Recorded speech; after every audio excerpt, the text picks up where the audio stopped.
First thing, though, we know on empathy, our physical attunements allows our moods to align. And when our moods align, we build rapport. Being in someone else's presence by itself. We know when you're with someone, the first thing that happens is your breathing rates will start to align. Then your heart rates will start to align. Then your skin response will actually look similar. The firings in your brain will actually look similar. You build rapport, you can build rapport in silence, but it's just being interested in someone else. Now, when I talk about empathy, I don't want to get mired in emotion, but I want to recognize that it's the first thing that needs to happen. And it happens incrementally. It can happen in very small ways, too. So we're going to take a look at that, what that looks like. Emotional intelligence, though, just really has 3 stages. We're aware of how we feel, we manage our feelings, and we're aware of the feelings of others. So let's, you all do this. Every one of us does this. We do this from day 2. When we're born, we have to make adjustments to the world. Day 1, probably. How do you manage your feelings? What are some of the ways you manage your feelings? If you're feeling down, what do? What's that? Cry. Okay. What's that? Eat. I put on music. Put on music. Listen to music. What else? What other types of things? Go for a hike. Pray. Go for a hike. Run. Smile. That's great. I love that. Why not? Oh, no, that's great. There's a lot out there now on happiness. The point is we all manage how we feel. And we all do it in a little different way. It's all fine. Recognize that you do it.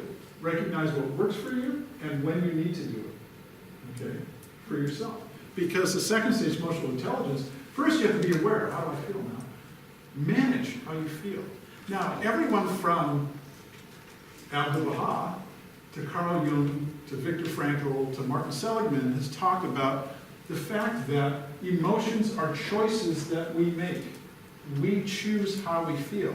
Now, we may not choose in the first 15 minutes how we feel, but over time, we can choose how we feel. And what I tell folks is, with every action, we connect a feeling to it. It's the feeling and the action together that give it meaning, and it's meaning that drive our actions. So, ultimately, our feelings drive our actions. It's really important to remember what we do. And finally, we're aware of the feelings of others. We're aware of how others feel. But it begins with you. Because remember what it said at the quote at the beginning. If we are patient, love, and kind, others will do likewise. We have to manage ourselves first if we expect to see that in others. And the reason I say, one of the reasons I say this, I know that people in good moods are more expansive and positive in their thinking. They're able to come up, they think better. When you feel better, you think better. Now there are advantages, there are several different advantages to not feeling as good. We know most writers, for example, come from a place that is not necessarily positive, but it's also a very creative place too. But people in good moods, we need to get to that. I know if I work with people in conflict resolution and I can't help them, give them a glimmer of hope, we're going nowhere. We're not going to resolve this. I need to give that. And any group I work with, I always tell the group, there's always at least one optimist in the room. And I have to be that optimist. I have to be that person. Question? So, at least for me, one of the settings that I find myself in most where I need to consult is, excuse me, with my wife. And a number of years ago, I was at another conference like this one, and the speaker referred to the passionate consultations that can occur within the marital setting. Mm-hmm. We don't have arguments, we have passionate consultations. So in that idea of, having good moods helping with that, I feel there are certain things that, okay, honey, we need to, let's give ourselves a few minutes to talk about this, and come back to it. Other times, I guess what I'm trying to get at is, how do you put yourself in that good, positive mood when sometimes you just don't have the time to put yourself in the good, positive mood to, consult for whatever the reason? Well, remember the first stage, at least be aware how you feel. At least start with awareness. say, hey, how am I doing right now? How am I? And I would tend to say, if you can't change your mood, at least be explicit. Say, hey, I'm feeling a little frustrated right now. I'm feeling, be explicit with the emotions. Because a lot of times then people don't have to guess how you feel. But never name somebody else's emotion for them. Never name how they feel. Allow them to express it. That's the limitations we have with email too. I mean, not in marriage, but not being able to express emotion clearly. Not being able to express emotion clearly. So I mentioned earlier, the simple tip when you're having a difficult discussion is take a break. And take a break, things are going up. Don't think that as the emotions are rising, you're going to make a better decision. Not going to happen. Say, let's take a break. Ideally, you want at least one period of sleep if you want to come up with better and more creative solutions. And so the other point on empathy is it's not something you need to take, a therapy session and sit on the couch for an hour. Sorry, Jim, I didn't mean to say that. It's just the recognition in someone else that something is important. Remember, feelings drive actions. Feelings also indicate what's important to people. In the word, again, in conflict resolution, I'm going to follow the feeling back if I can. Why is this important to you? What's happened in the past? What is just to understand the depth of the issue for them. So the feelings drive the actions, and listening is the key. And whatever indication you can give. So, I said earlier, low moods are not all that bad. Melancholy sharpens the spotlight of our attention. People in low moods actually remember 4 times more. The downcast moods correlate with better writing samples, and sadness improves focus and more likely to persist.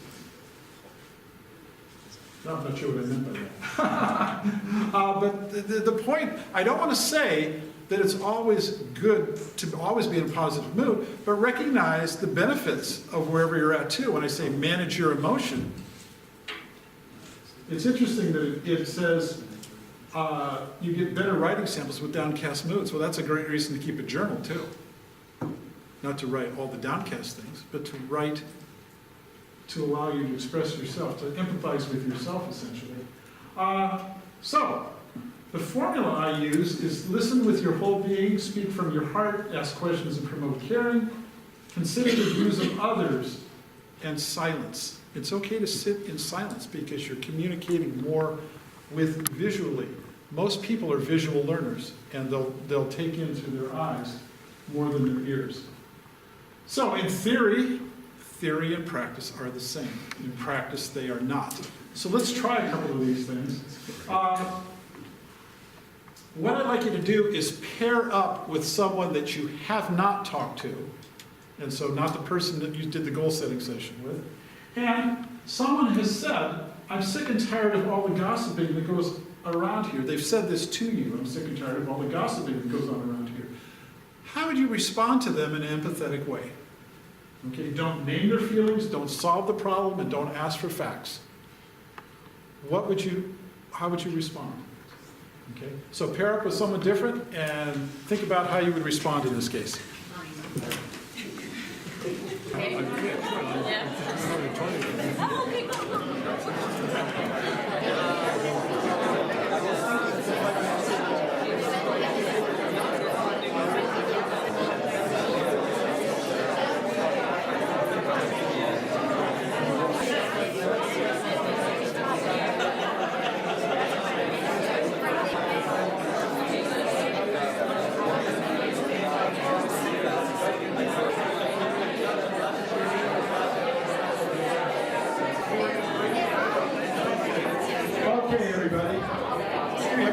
Emotional statement, or give you a highly emotional statement regarding somebody that doesn't like gossiping. So that's very interesting because gossiping is a disease.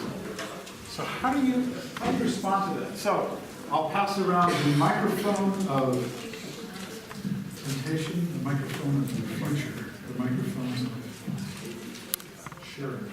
Who has a response they'd like to share? Oh, okay.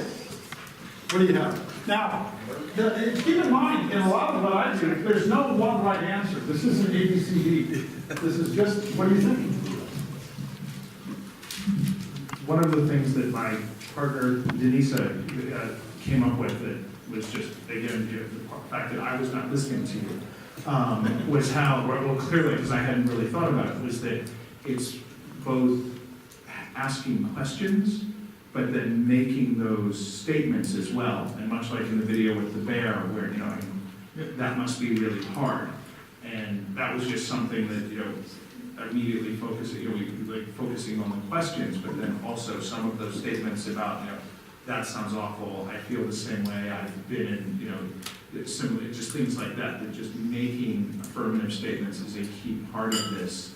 And yet I feel like in a lot of ways, we, you know, the sitting back and asking the questions to, you know, pull the information out or whatever, seems to always be the focus. And so I just thought that was it was very helpful to me anyway to have such a great partner, so.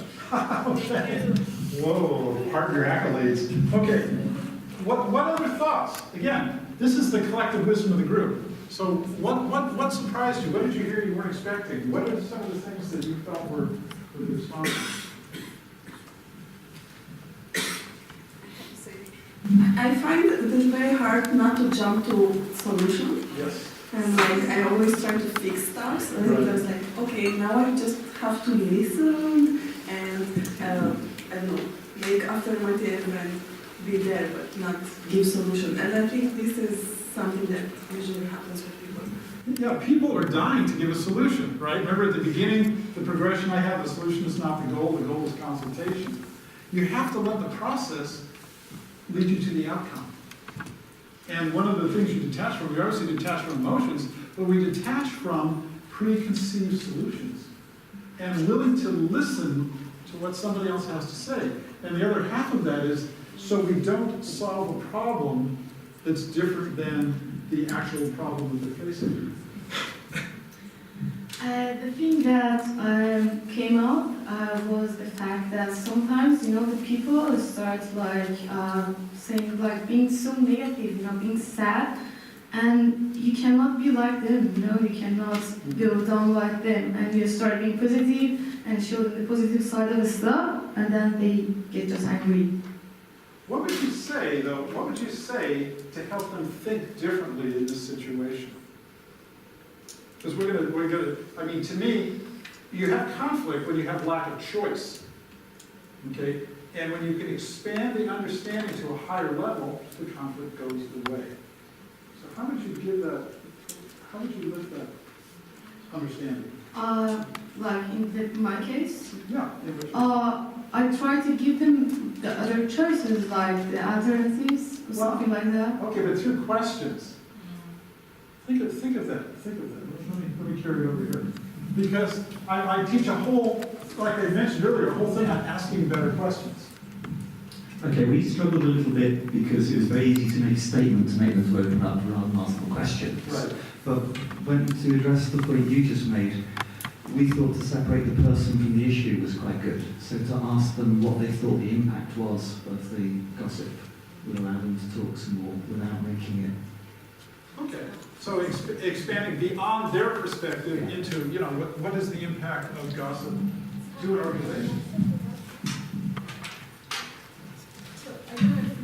We found it very hard to work theoretically because we don't have the context and we don't have a real emotion in front of us. Right. And that I found extremely difficult because we were both thinking about what we would be saying, but it would be much easier if she was really feeling really upset and I could feel something from her, and then Okay. I had a context around which would give me a way to work through it. So I found it very difficult, interesting and challenging to work without the human matter in front.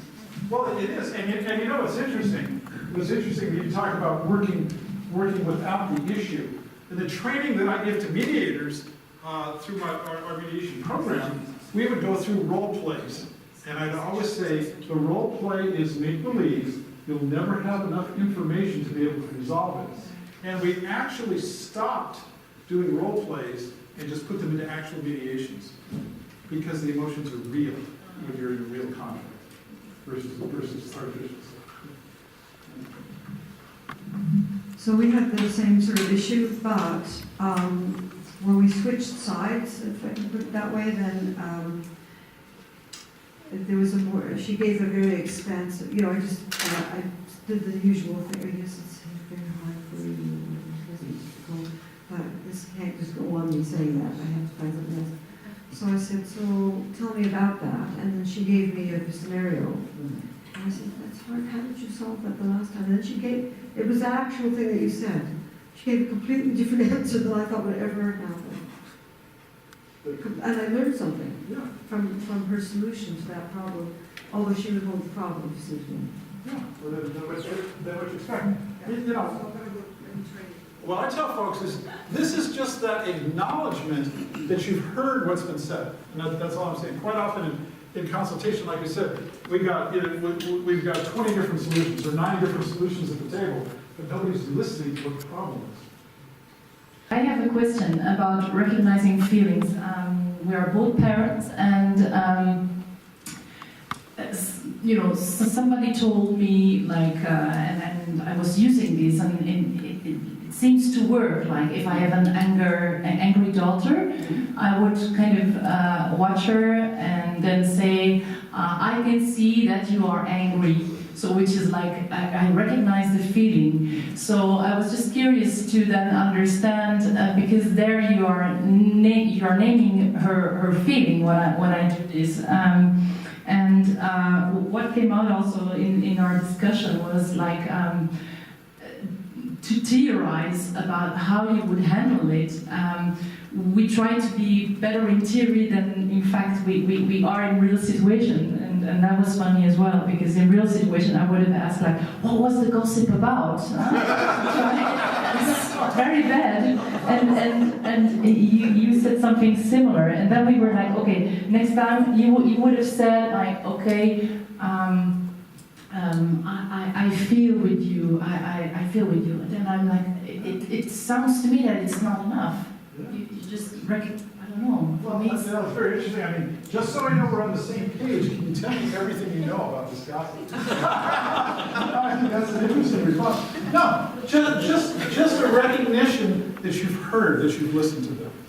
Okay, we're not talking about anything more. Something, just when he said, that must be really, really hard. Just when the bears, they just recognize what was said, honor what was said, listen to what was said, and don't make presumptions, and work together to try to come to a solution in that. And, one of the questions down the line might very well be, well, how can you and I work together to promote a more positive work environment? Now, listen to what I said. I didn't say, how can we get rid of all the gossiping? I said, how can we have that more positive? When I said about raising the question, how can we have a more positive working environment? What are the things that would lead us to having a better workplace, a happier workplace?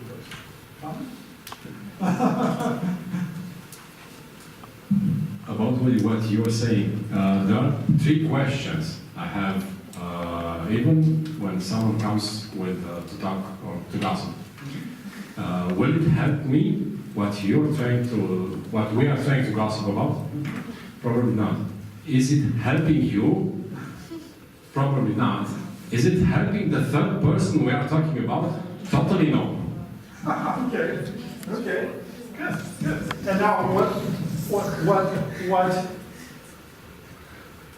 that gets us to the point of stopping gossiping. A lot of what I do, folks want to stop something bad, but I say, no, we need to start something good. We need to raise it up to good. But that really shifts their perspective. Say, well, it's not helping them, it's not helping me. Why are we doing this? Yes? I suppose it's to build and ask a question around that point. Is it the act of empathy, or is it empathy to that person? I know, so if I was to say, why do you think they're gossiping? Why, not as in trying to understand the gossip, but trying to show empathy to those that are gossiping, would that also help the relationship with the person? So if you had empathy to the people gossiping, well, it must be really bad for them to have to gossip. There must be something going on in their world that makes them do this. Is that it? So it's kind of empathy as a concept of empathy to the individual that's in front of you that you're having a conversation with. Okay, but don't go too far down the road of presumptions and trying to solve it, is the point I really want to make. Okay. Is that, who knows, you know, I'm sick and tired of gossiping that goes on around here, and maybe there's another issue this person is facing too. But just listen to what they've had to say. You know, the typical responses will tell me more. You know, this response we saw here, that must be hard on you. I'm just talking 4 or 5 words is all. Just to acknowledge the depth of what they're saying, and then you can restate, you know, the typical response would be then restating what they said. So that must be hard for you. What I'm hearing you say is all the gossiping is creating a challenging work environment. And then you can start to move on to, what do you think the real issue is around the gossiping? And they say, well, it's because da-da-da-da-da. You know, and they say, well, how can we, and again, I don't focus on fixing what's broken, okay, in the work I do. I focus on building something better than what we have. Because you can spend a lot of time fixing what's broken, it doesn't really matter. You want to ultimately end up with something better than what you have. Okay, yes, last comment. It's a question, really. You and a lot of other speaker consultants that will hear, you go into an organization with the aim of solving a particular problem.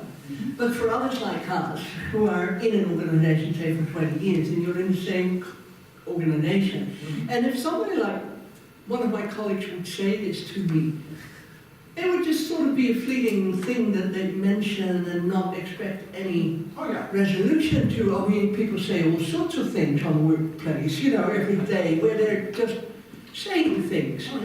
And so you wouldn't do anything with this in a workplace, would you? Well, no, you know, it really, you know, most of our communication is the tone of our voice.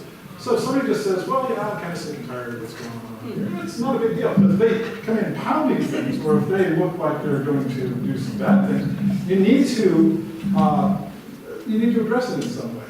So it really is kind of scaled, just the way you're saying.